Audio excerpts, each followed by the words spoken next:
masoyata wacce nake so a gurina masoyata. Assalamu alaikum wa rahmatullahi wa barakatuhu masu kallon mu da masu sauraron mu. Barkanku da zuwa tashar Alhajin Suwas TV.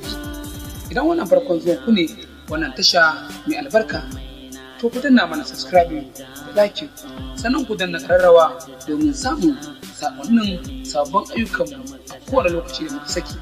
Kuma ku taya mu sharing, ku tura wa 'yan uwa da abokan arziki domin jin ra'ayin kowa akan wannan gasa. Mun gode, fatan za ku kasance da Alhajin Suwas TV domin nishaɗinku da ilmantarwa da faɗakarwa har da ma shaƙatawa. Kasan mu ta yau ita ce tsakanin mawaka guda uku, ma'ana Dauda Kahutu, Rara da Aminu Alan Waka da Naziru Ahmad wanda ake mai laƙabi da sarkin waka.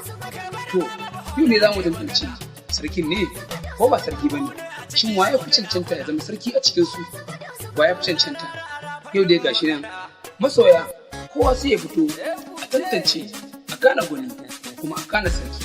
Masoya kafta na bawa mai rabo sa'a, kowa sai ya fito ya nuna masoyinsa kuma ya zaɓi masoyinsa wanda masoyinsa kafewa to shine cancanta da zama sarki. Yadda zaɓen zai kasance shine duk wanda kake so sai ka je comment section ka rubuta sunansa, ma'ana ka zaɓe shi kenan.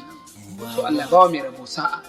Naziru ne sarki ko Rara ne sarki ko Alah ne sarki? To muna jin ku, muna kuma jiran ku masoya, sai mun ji ku. Wassalam. Za ku iya samun mu to namba kamar haka 070 36 44 90 65. Za ku iya kiran mu domin tallata hajar ku ko kuma yi mana fatan alkhairi da ba mu shawarwari masu amfani. Baby na gata